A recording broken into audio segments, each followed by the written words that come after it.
দুম করে চলে এলাম ক্যামেরার সামনে। তো আমার চ্যানেলে আপনাদের সবাইকে অনেক অনেক স্বাগত জানাই। যারা ভিডিওটা দেখছেন তাদেরকে অনেক অনেক ধন্যবাদ জানাই। তো ক্যামেরাটা যে আমি শুরু করেছি, বাপরে চারিদিকে যেন লালই লাল, দেখতে পাচ্ছেন। এখানে আলমারির পর্দা লাল, জানালার পর্দা লাল, এমনকি কয়েকদিন আগে মন্দিরের পর্দা বানিয়েছি, সেটাও লাল।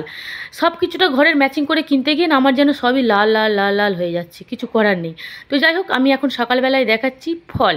তো এত কিছু ফল দেখানোর একটাই কারণ হচ্ছে, আজকের দিনটা আমার কাছে একটু স্পেশাল। তো এই আমেদাবাদের থেকে এই দিনটা স্পেশাল এই জন্য বলছি, কারণ এইখানে এই জিনিসটা বানানোই হয় না। আজকে হচ্ছে 10ই পৌষ, আর পৌষ মাসে আমি খাবো নবান্ন।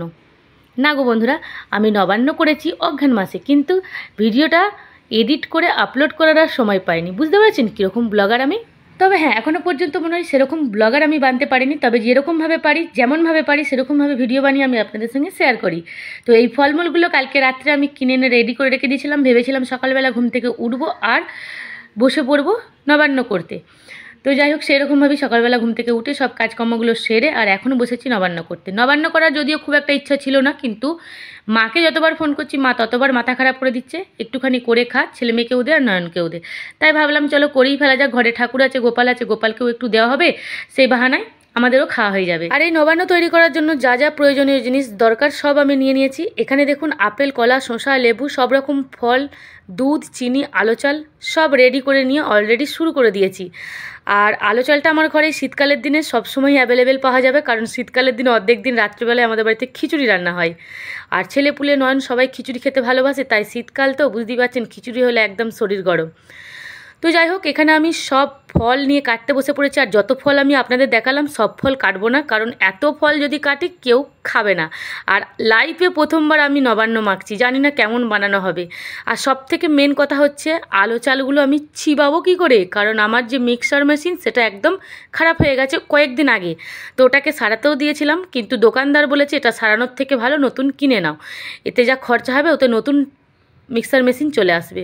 তো সেই কারণে অনেক চিন্তা ভাবনা করে অল্প কটা চাল আমি ভিজুতে দিয়েছি, তাও জানি না কে চিবাবে কে চিবাবে না। তো দেখা যাক কতক্ষণ ভেজে, যদি খুব ভালোভাবে ভিজে যায় তবে চিবাতে খুব সুবিধা হবে, আর যদি একটু কড়কড়ে থেকে যায়, ওরে বাবরে, আমার মনে হয় এই নবান্ন মাখা কেউ আর খাবে না। তবে কেউ খাক আর নাই হোক, নাই খাক, ঠাকুরকে দিয়ে আমি খাবো। এখানে দেখুন সব রকম ফল আমি একটা দুটো করে কেটে নিয়েছি, তারপরে ওর মধ্যে দুধ দিয়ে দিয়েছি, এখন দিচ্ছি চিনি, তারপরে ভিজিয়ে রাখা আলো চালগুলো দিয়ে নবান্ন মাখবো। তো আমার নবান্ন মাখা প্রসেসটা ঠিকঠাক হচ্ছে কি না জানি না, কারণ এটা আমার লাইফে প্রথমবার নবান্ন মাখা। তো আপনারা যারা প্রত্যেক বছর বাড়িতে নবান্ন মাখিয়ে খান তারা হয়তো আমার ভুলটা বুঝতে পারবেন, আর ভুলটা বুঝতে পারলেই সঙ্গে সঙ্গে কমেন্ট সেকশানে গিয়ে আমাকে কমেন্ট করে জানাতে পারেন। তো এই ভিডিওটা এডিট করার সময় আমি 3টে জিনিসের কমই বুঝতে পেরেছি নবান্ন মাখতে মাখতে। তার একটা কারণ হচ্ছে, আলো চালগুলো বেটে দিতে পারলে তো খুবই ভালো হতো। আর প্রথমেই বলেছি মিক্সার মেশিন খারাপের জন্য আলো চাল আমি বাটতে পারলাম না। আর দ্বিতীয় হচ্ছে আনারকি দানা, যদি বেদানা দেওয়া যেত না, এর মধ্যে দুধের মধ্যে লাল লাল ভাসতো, দারুণ দেখতে লাগতো। আর তৃতীয় নম্বর হচ্ছে, দু একটা এলাচ হয়তো ফাটিয়ে দিতে পারলে দারুণ গন্ধ লাগতো। এটা আমার নিজের মনে হলো যে এই জিনিসগুলো করতে পারলে হয়তো আর একটু সুন্দর হতো। তবে দেখা যাক, পরের বছর এই 3টে জিনিসকে একদম পারফেক্টভাবে দিয়ে আমি সুন্দরভাবে চেষ্টা করব পরের বছর একদম পারফেক্ট তৈরি করার।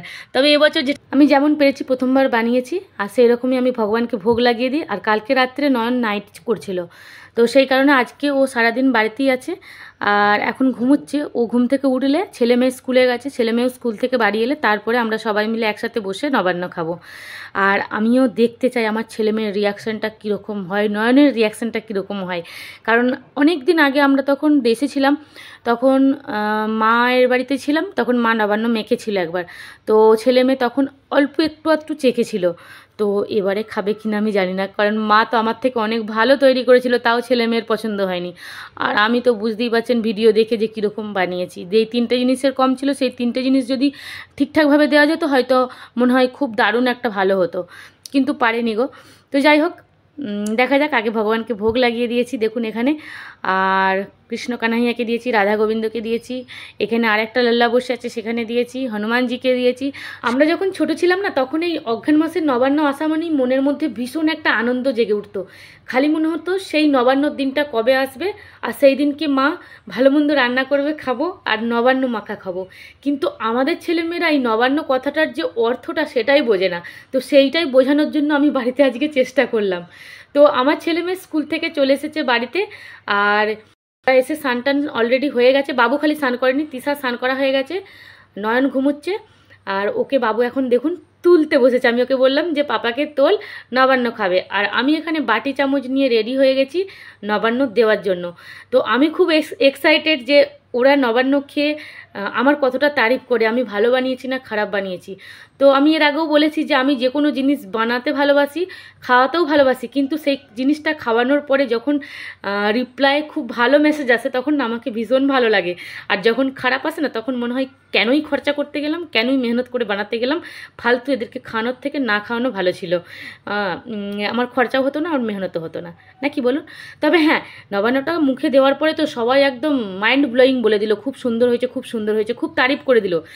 তারপরে ভিডিওটাতে কন্টিনিউ থাকুন, দেখতে পাবেন যে আগে কি হয়েছে, বুঝতে পারছেন? সবাই খুব মজেছে, এখন নবান্ন খাচ্ছি। আর নয়ন ঘুম থেকে খুব কষ্ট করে উঠে নবান্ন যা হোক করে খাচ্ছে, খুব ভালোও বললো। আর এখানে দেখেছেন এই মহাশয় 1-2 চামচ খেয়েই না ওকে আর ভালো লাগছে না, বুঝতে পারছেন? আমি জানতাম এটা হবে। তো ওই আলো চালগুলো না ও চিবোতে পারছে না, আর ফল খুব একটা ভালোবাসে না, সেই কারণে ও একদম খেতে চাইছে না। তিশা তো এখনও পর্যন্ত খাচ্ছে, তবে জানি না লাস্ট পর্যন্ত মা লক্ষ্মী আমার কী করবে। তো আজকে নবান্ন উপলক্ষে আমি যে রান্নাটা করেছি এটা হচ্ছে সয়াবিন আলুর তরকারি ঝোল, আর এটা হচ্ছে বেতো শাক ভাজা আর মাছের তেল ঝাল। তো এইটাই আমি নবান্ন উপলক্ষে আজকে রান্না করেছি। মায়ের বাড়িতে ছোটোবেলায় মা অনেক কিছু রান্না করতো, কিন্তু অত কিছু আমি করতে পারিনি। একে ঘরের কাজকর্ম, তারপর সব দিকটা সামলে নিয়ে এই 4টে 5টা 6টা 7টা রান্না আমার পক্ষে হয় না।